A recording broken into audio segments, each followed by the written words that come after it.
Right now, this summer, we are in a series in the Bible, in one chapter of the Bible, Hebrews chapter 11.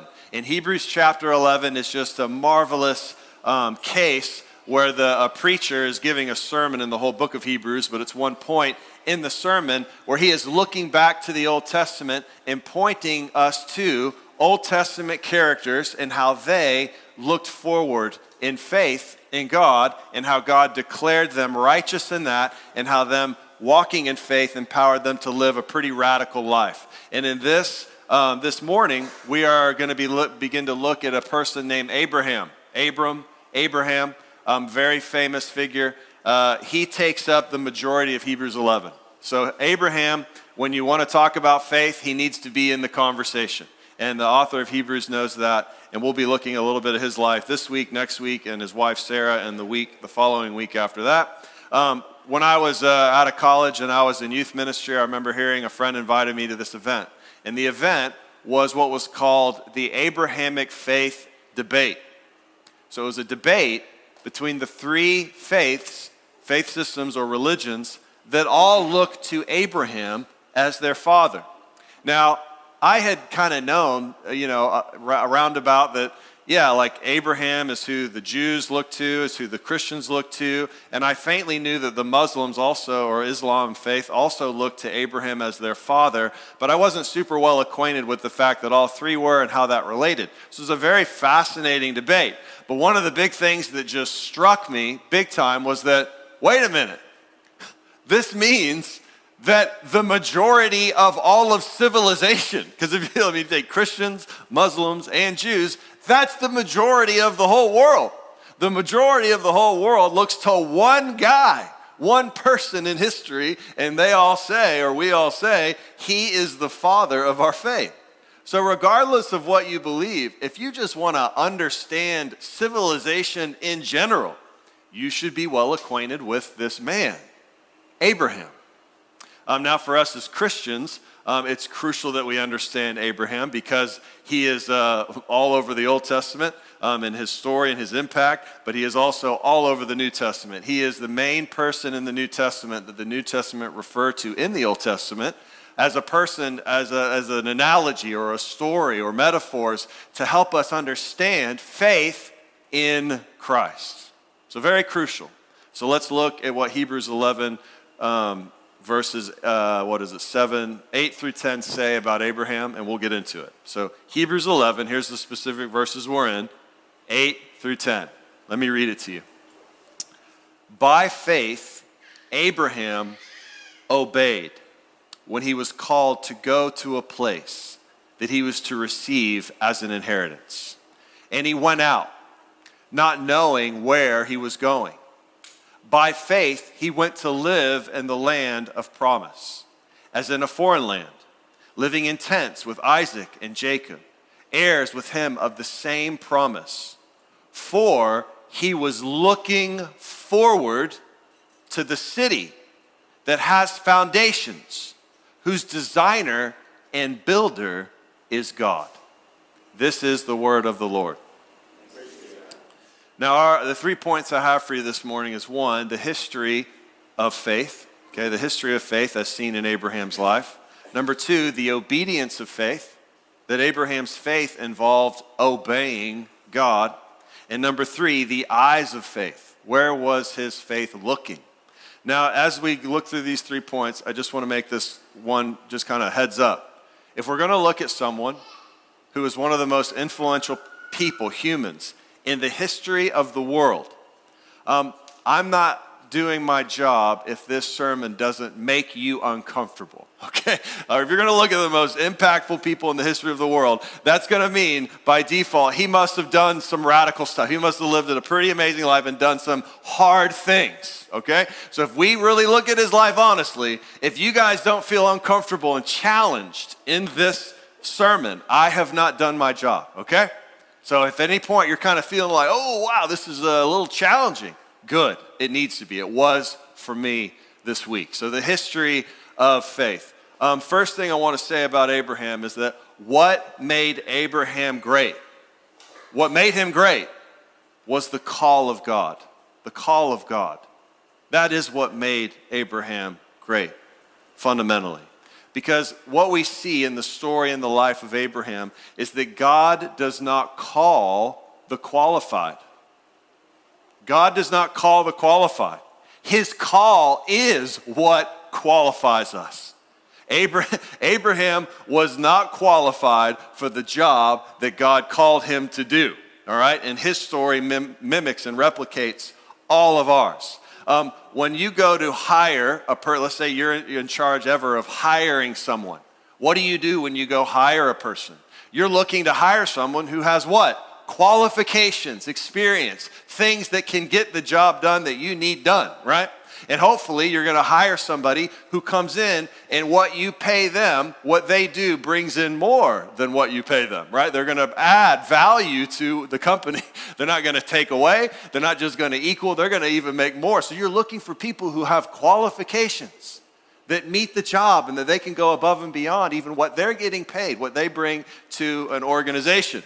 Now, when you look at the story of Abraham in the Old Testament, what you see is the exact opposite. It's like God has a job that needs to be done, and he picks a guy who is completely unqualified. Okay, so what you see in this, if you go back to Genesis and you read the Genesis stories, what leads up to the story of Abraham is a genealogy. It's a genealogy.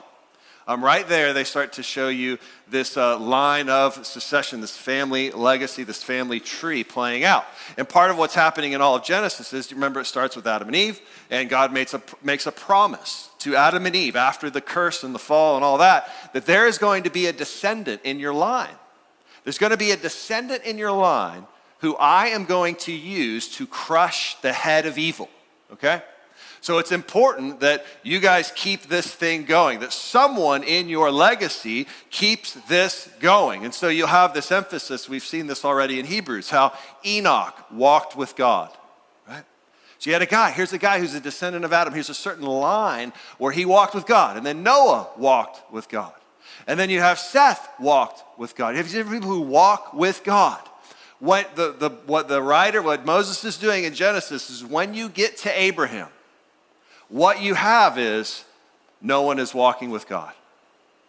The light has gone out. Joshua, in Joshua 24:2-3 says, long ago, your forefathers, Terah, who is Abraham's dad, and Abraham, it says, worshipped other gods. So there's not that they were walking with God. Abraham was not walking with God. When God came and called Abraham, he wasn't walking with God. He was an idol worshiper. He was worshiping other gods where they lived in their area of town. In the Ur of Chaldeans, this was the center at the time of lunar worship. So they worshiped the moon. They worshiped the sun. The sun was probably the primary god that they worshiped. So when God comes to call Abraham is not like obeying the law, doing the right thing, walking with God. He is worshiping other gods. He's an idol worshiper. Also, he's old, okay? He's old. He's now an old man, all right? Also, his wife Sarah is barren, okay?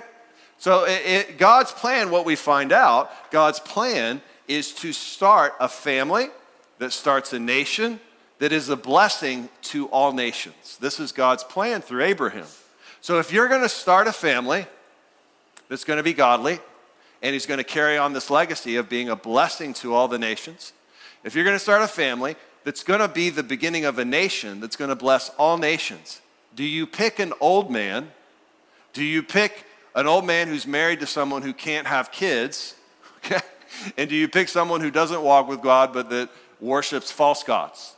No, you would think that you would want to pick someone who's qualified, someone who's young, a warrior, right? Who can defend his family, in an ancient, really brutal world. Someone who has a wife and they can have a lot of kids, right? Basically, God comes and picks the exact opposite of what you would expect God needs. But what does God do? He calls the unqualified person. It's his call that qualifies Abraham. You see, the light had gone out, and God lights a match. God initiates. God comes to man. And God lights a match and begins a fire that has burned all the way until right now. And now you have the majority of all of civilization looking back at this man Abraham saying, he is the father of our faith. Who got that going? God. God did. He gets all the glory for it, okay? He lights a match, and what does he do? What does God do to empower this man? God makes promises. He comes to Abraham, and he says, I will. So God comes and says to this man, I'm going to do this, and this through you. God is a promise maker. He makes a promise. The plan that is fueled, the plan that he has through Abraham is fueled by promises. Here's the three big promises. One, he tells him, I am going to make you into a great nation. I'm going to make you into a great nation. We see this to be true in that one apologetic for just the reliability of the Bible and the whole Christian faith is that the Jewish people are the only people group ever in the history of the world that have been displaced from their homeland for more than 100 years, and their nation still exists. No other nation in the history of the world has ever been exiled and displaced from their homeland and still exists. There is something extremely unique about the Jewish people. One of those things, the main thing that is, God made a promise. I'm going to make your physical, tangible descendants a blessing I'm going to make you into a great nation. Number two, I will bless you and make your name great so that you will be a blessing. So God promises Abraham, I'm going to make your name great. Did it work? Yes. We're still here. The majority of the world is still here. Even those who don't believe in Jesus Christ, many still say Abraham was a great guy. Abraham had a huge impact. God fulfilled that promise. Number three, I will bless those who bless you, and in him who dishonors you, I will curse. All right? That's a big one. One way that has been all of these ultimately have been fulfilled in Jesus Christ more than anything else. He has fulfilled these above and beyond. Those who believe in his descendant Jesus are blessed for all of eternity. Those who reject Jesus, his descendant who is fully God, they are cursed for all of eternity. Okay? So that's the ultimate blessing, his descendants. The purpose of all of this, the purpose of these three blessings was, and in you all the families of the earth shall be blessed. In you all the families of the earth shall be blessed. So God is not just coming to Abraham just to make his name great as an end in itself. He's not just blessing him and his descendants just as an end in itself. He's not saying this cursing and blessing thing just as an in and of itself, just to protect Abraham and his descendants. It's to bless the whole world. It's like God's plan is, I'm here to save the whole world. I love the world, John 3:16, and the means through which he's going to do it is starting with one person. One person. I'm going to start with one person, and I'm going to make my way and spread this thing all over the world. That's encouraging for all of us, that God could use one person to have this massive impact. In the same way, you should hear this story and be like, wait a minute, like, I'm one person. I am one individual person. All right, now none of us are going to be as famous as Abraham, but we should still hear this and be like, God can use me. He can use me. And he wants to use you. He does. You're his ambassador. You're his child. He wants you to follow him in faith and see what happens. See the impact that he has through you. He uses individual people, families, nations to impact the world. Another interesting thing about the story of Abraham is that it not only is preceded by a genealogy, it's also preceded by the story, the Tower of Babel.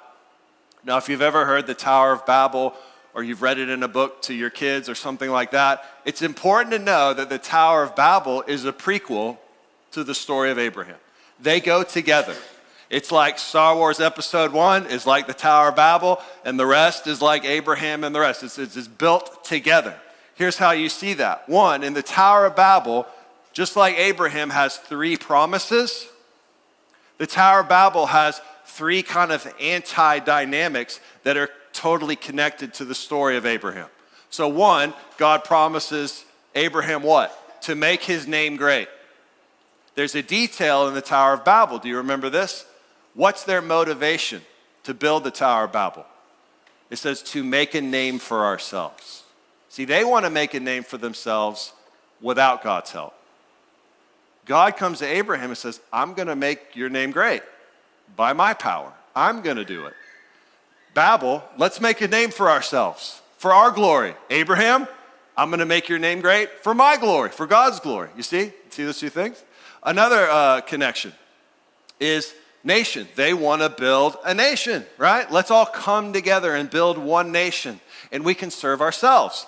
God comes to Abraham, I'm going to build a nation, but I'm going to do it through just not building up, but by spreading out and being a blessing to all the nations. See, go up, our glory, out for God's glory. And then lastly, you see a dispersion of languages, right? You're going to disperse into multiple languages, and you're going to begin to create new nations. Abraham, I'm going to bless those nations through you, and ultimately through my son who comes thousands of years later in Jesus Christ. So it's important to know that those two things are connected. What does that have to do with our point here? The plan highlights God does not call the qualified. His call is what qualifies. See, in Babel, they were like, we have the power in and of ourselves. We are self-sufficient. They were prideful. They're like, we can do this without God. And what does God do? He crushes their plan. He disperses them. The story of Abraham is the opposite of that. Abraham is not qualified. Abraham is weak. Abraham is dependent. Abraham absolutely needs God to do all the different things that God is calling him to do.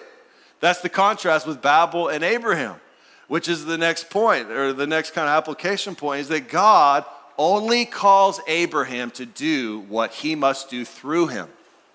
In the same way, that's exactly true of us. God only calls us to do all the different things he calls us to, all the different, commands that he commands us to obey him and to follow him. He only calls us to do what he must do through us. We are dependent. We are weak. We are not self-sufficient. All right? John 15:5, Jesus says, I am the vine. You are the branch. Whoever abides in me will bear much fruit. But apart from me, you can do nothing. We have some fruit trees in our back. We got a peach tree. We got 2 peach trees, and we got a blackberry tree, right? I got to refer to these things since they've been blooming and I've been eating the fruit, And if you take a branch and you cut it off from the vine, what happens? It doesn't produce any fruit. It's completely dependent. That is the picture Jesus is giving us in John 15:5. That is the picture the story of Abraham is giving us. Abraham is not able to do these things that God's called him to do. His only his only part in it is what? Number 2, the obedience of faith. By faith, Abraham, when he was called to go out to a place that he was to receive as an inheritance, and he went out not knowing where he was going. See that line? By faith, Abraham obeyed. He obeyed. Abraham's response, what did God do? God did the promising. God did the calling. God did the initiating. What does Abraham do? He does something. By faith, he obeys. He trusts and he obeys. This would be like, imagine if you get a call this afternoon. Now this is not going to happen, totally hypothetical, totally imaginary. You will see that very quickly. If you get a call this afternoon, let's say it's some NFL agent, and they say, hey, man, woman, children in the room, it doesn't matter who you are, the illustration applies. You get a call from an NFL agent, and they say, we're calling you to be the quarterback of our organization. You need to come to practice right now, start practicing. You are going to be the starting quarterback this year. Now, I don't care who you are. I know some of y'all are more athletic than others, but there's no one in this room. Nobody in here. who is qualified to do that job. If you show up and you try that, you are going to get demolished. Whether it's Gage or so I know he's like, oh, maybe, no, it doesn't matter who you are, okay? You are going to get demolished. You are not qualified for that job. What it would require is if they could tell you, well, no, here's the deal. We have a new technology where we have been able to take the DNA of Tom Brady and infuse it into other people. So it doesn't matter who you are. We're going to infuse you with the DNA, the skills, the abilities, the strength, the speed, all of it, the smarts, with Tom Brady's DNA. Now, if you trust and you obey and you go show up and they actually have that technology, it could happen. That's how extreme this story is. That God is looking at Abraham and he's saying, look, I know it's hard to believe, but I am going to be able to get you through this. I'm going to be able to empower you to get this job done. Like next week, we'll see a miracle. Sarah is barren. She's old. She's past the age of childbearing. It says the way of women have passed beyond her. Now, you know what that means. It's gone, right? But God's like, hey, trust me, come in. It's supernatural. I got a plan. I'm going to do something that you know, it's going to be crazy. So what does Abraham do? What made Abraham great? The part that he played in all this. Now, one, if God had not called him, if God had not promised to him, it would not have happened. But Abraham still had to believe, get up, and go. He had to say, okay, I believe, I'm going to obey, and I'm going to go. It's like the scene in Lord of the Rings. You know, Justin, he always uses the Lord of the Rings illustration. He didn't last week, so I'm going to, follow in suit. When Frodo is standing there in front of the ring, I'll go. I will go. That's the moment for all of us in the Christian life. There's a calling to follow Jesus, and all of us are like, hey, I don't have the ability to do this. I am weak. I am frail. I am just one person. But following Jesus and being part of his kingdom, what is our responsibility? I believe. I'm putting my hand up. Let's go. I'm going to go. By faith, Abraham obeyed. God did the promising. Abraham did the believing and the obeying. What this looks like, a good way to describe, if you were to take the faith, the belief, the obedience, a good picture for what that looks like when you kind of zoom out and look at all of it, what you'll see in the story of Abraham, this looks like surrender. Surrender. Abraham was a man who he fails, he messes up along the way. He is not perfect by any means. He does some stuff. If you read Genesis, you're just going to be like, what? This guy, he made some really horrible decisions along the way, but ultimately, he surrendered. He surrendered his will to God and followed and went after the Lord. A surrender of the will. You see, God comes to him and he says, go from your country. Go from your country. I have a land that I have prepared for you somewhere else. Abraham could have said, where is it? God says to him, I'll tell you later. Can you imagine this? Can you imagine this? Can you imagine waking up one morning this summer and turning to your wife and saying, hey, I got a vacation planned. Today, we're going. And she says, where are we going? I'll tell you later. Can you imagine how that would go? That would not go well for me, okay? I don't know about you. Maybe your wife is just trusts you so much. Yeah, let's go. I don't care where we're going. I trust you that much. I want to know where we're going, okay? At least to know what to pack. God says to Abraham, trust me. That's wild. Follow me. I have a place I'm going to take you. Where are we going? I will tell you later. And Abraham did it. He's like, okay, let's go. Now, part of it is in the story, they're in Ur of the Chaldeans. This is idol worship. God comes to them. We need to get out of this place. This is not a healthy place. We need to go somewhere else. And where he takes them, ultimately, it's not just about it being like, it's actually not fertile in the sense that it's great for tons of let's go get that land because it's good soil. I don't know, I've heard that recently about some places. It's not that kind of land. What it is, it's a crossroads. It's a crossroads where God's people will be able to be a blessing to the nations. It's like saying, let's start a church somewhere near downtown Austin because most of the people can get there. That's the kind of feel we have for where God is taking Abraham, right?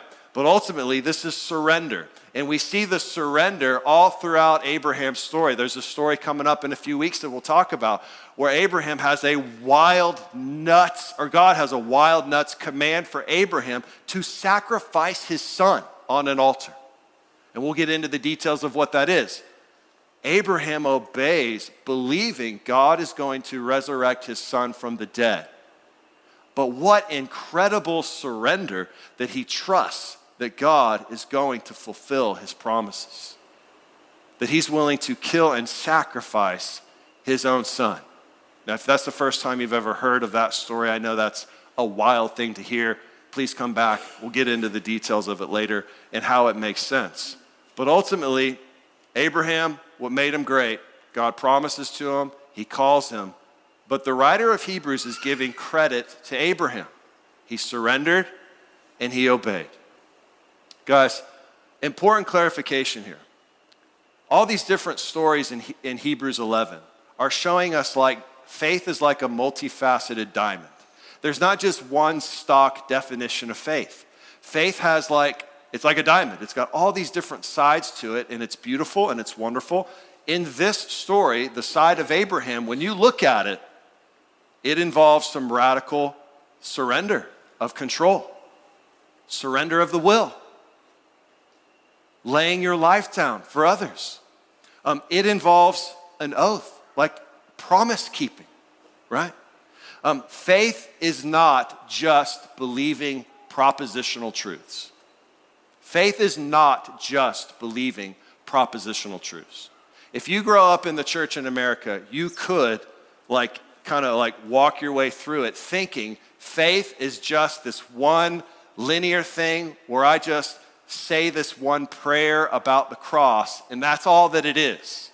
Now, is there a prayer, you want to say as a Christian that professes your faith in Jesus dying for you on the cross? Yes, it's crucial. It's very important. But it's not just that. Faith involves obedience, following. The reformers who they even said, who said faith alone, we're saved by faith alone, amen. Christ alone, grace alone, the word alone. What's the other one? There's a fifth one. I can't remember right now. Faith, grace, Christ alone. Yeah, all of it. Faith. They also said this: we are saved by faith alone, but not a faith that remains alone. Not a faith that remains alone. True saving faith is accompanied by a response, an obedience, a following of Jesus. I would put it like this. Faith involves an allegiance, a commitment. True saving faith, you have an allegiance and a commitment to a person, Jesus. True saving faith. Believing and going. Trusting and obeying a person. You see, the opposite of faith, I think you could say, is control. The opposite of faith is control. I'm going to stay in control of my own life. If Abraham had been a control freak, I don't think it would have worked out for him. Abraham was not a control freak. There's something about him that God put into his heart that he had open hands to surrender and to follow. There's something about us that wants to remain the king of our life. We want to remain the king of our own life and kind of fit God into a manageable position. A cheesy illustration is we want to be in the driver's seat and we want God to be in the passenger seat. We want him to be in our life. We want the benefits. We want the truth. We want the community. But there's a key transaction where it's like, you sit here in the driver's seat and I'm going to sit over here in the passenger seat. I'm going to truly give you control over my life. And everything that you command in your word, I'm going to seek to obey it. And when I fail, I'm going to repent. But everything you command, you are the king, I am not. It's ultimately an authority issue. If you look at yourself and you kind of know there's something about you that you have a problem with authority, you have a hard time submitting to authority, either a boss, your parents when you were younger, maybe church leadership. There's some authority in your life that you're like, I don't like authority. I want to be my own king. I want to be in charge. That ultimately is a faith issue. It is a faith issue. Regardless if you don't have any good people to look to, Jesus is an authority. There's no question about it. He's a king. So if you've got authority issues, you got Jesus issues because he's a king. He's not inviting you in. He's not calling you in for you to be in charge. He's calling you in for him to rule over you. And in you following his leadership, there is blessing and flourishing and wonder and beauty and life. When people first believe or they start like thinking about truly committing themselves to Jesus, believing the gospel, when people first start investigating Christianity, a very common question they will have is, and it's good if they're asking this, is, wait a minute, hold on. If I get into this, what do I have to give up? If I follow Jesus, if I put my faith in him, like what's this going to cost? Does that mean like my sex life, my money, like where I live, who I date, all those different, does me following Jesus, is it like, do those things get affected? My habits, my practices, my rhythms? When people are asking that, good, because they're saying, oh wait, Jesus is a king. You're inviting a king into your house to live there. If a king comes to live in your house, that's not just a guest, he's now in charge, right? He's the one in charge of your life. Jesus in Luke 9 put it this way. Here's how Jesus put this. Let's let him speak. He said, if anyone would come after me, he must deny himself, take up his cross, and follow me. For whoever saves his life loses it.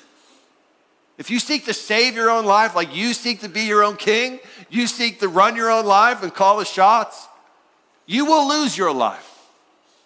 But whoever loses his life for me will save it. It does not get any more radical than that. It doesn't get any more radical than that. The translation of whoever seeks to lose his life will save it, that phrase is king talk. That is king conversation. That is a king coming to a subject, a servant, someone in his kingdom saying, I am asking you, if you want to follow me, this is oath-making territory. This is oath-making territory. To follow me requires an oath to the death, that you will follow me to the death. That's what that means. To lose his life will save him. It was a phrase they actually used. The Amplified translation gets it, I think, the best. And it says, declare a sentence of death upon your life. Following Jesus is Jesus saying, if you follow me, you must declare a sentence of death upon your life. We saw Mission Impossible, hopefully not the last one, this weekend. Hope I didn't ruin it for everyone there.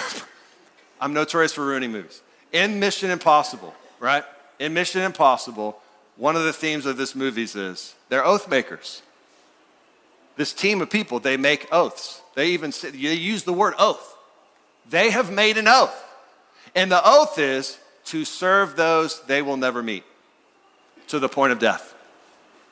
To serve those they will never meet to the point of death.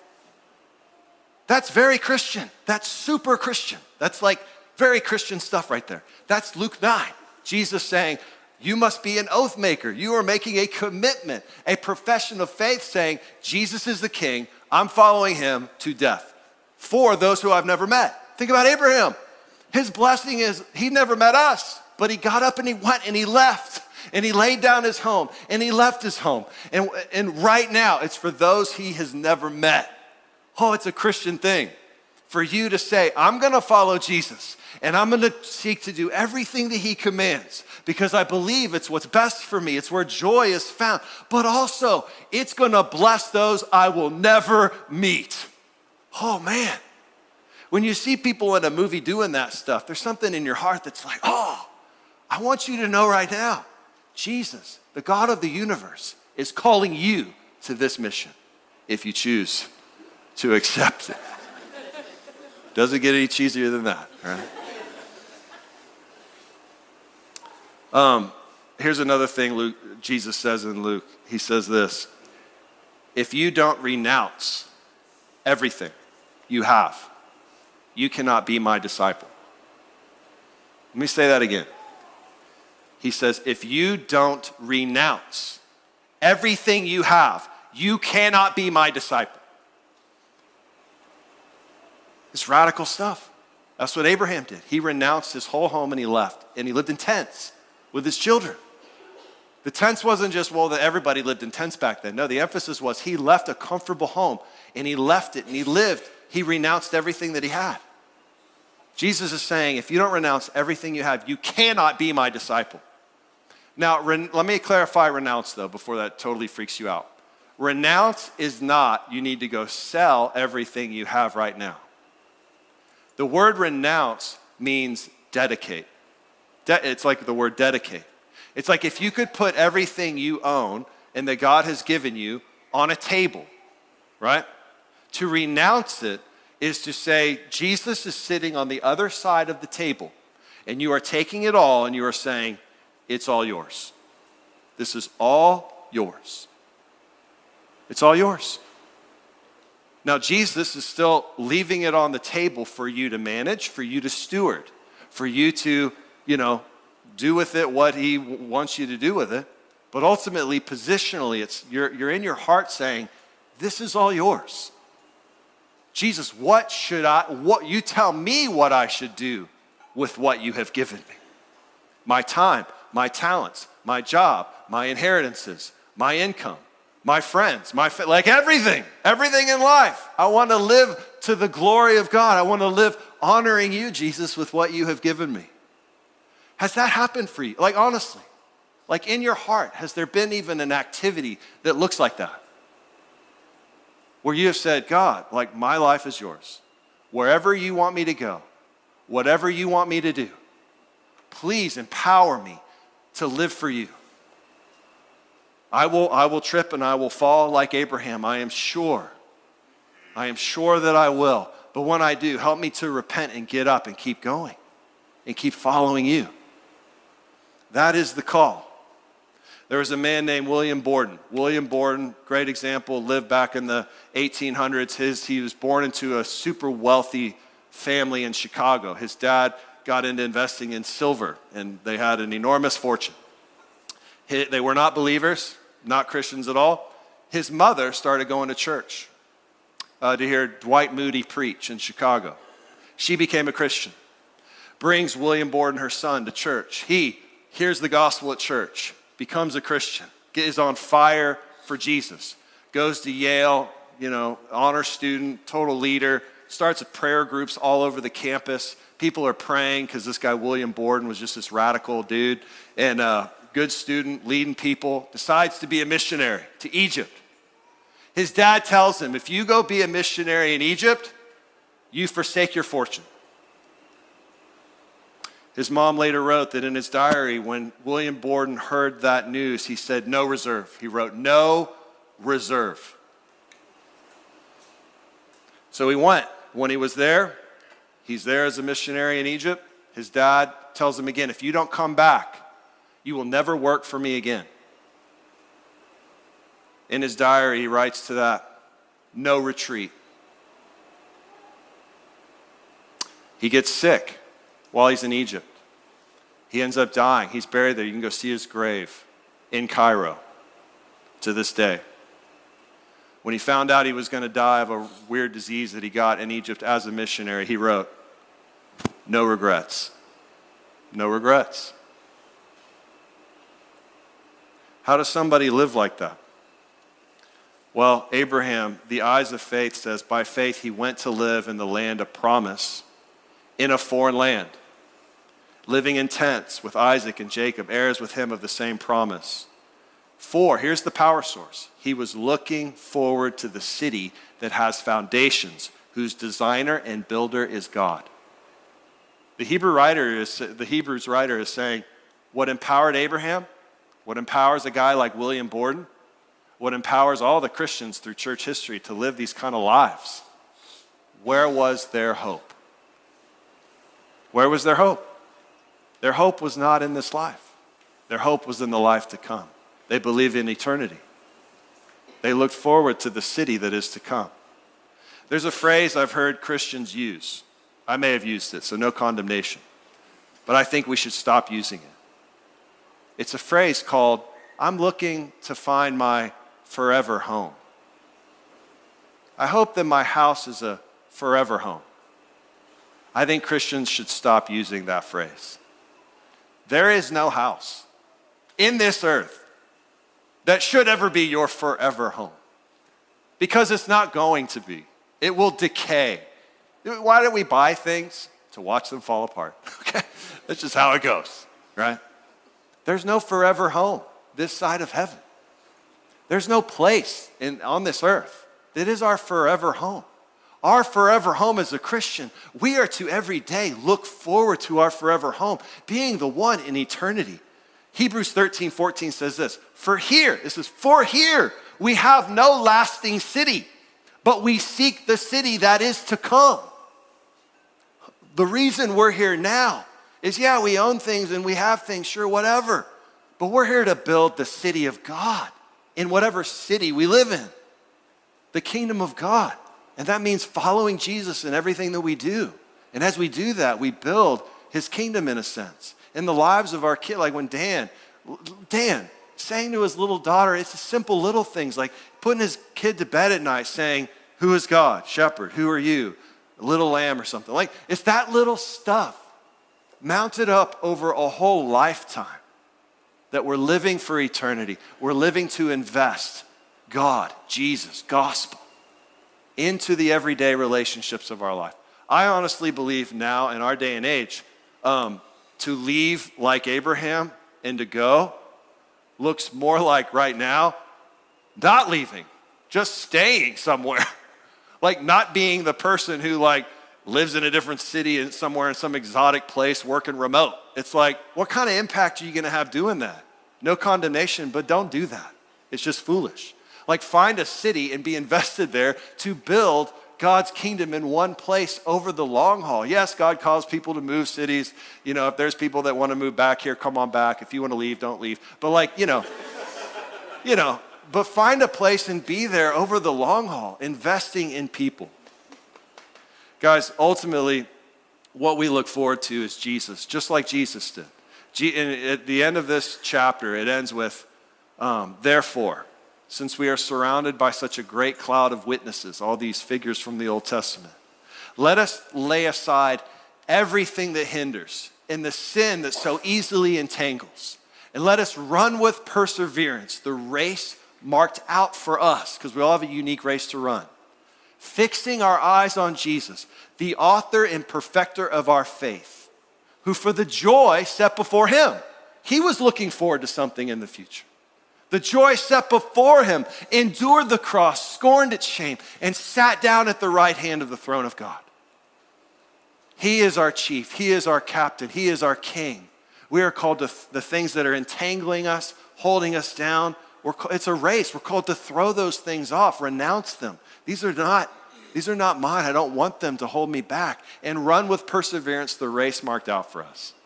Looking forward to the reward, just like Jesus did. Just like Abraham did, just like William Borden did, just like many of you are doing right now. Guys, we come to the table every week. Why? To fix our eyes on Jesus. To remember that what got us in this is the call of God. What keeps us in this is the blood and body of Jesus.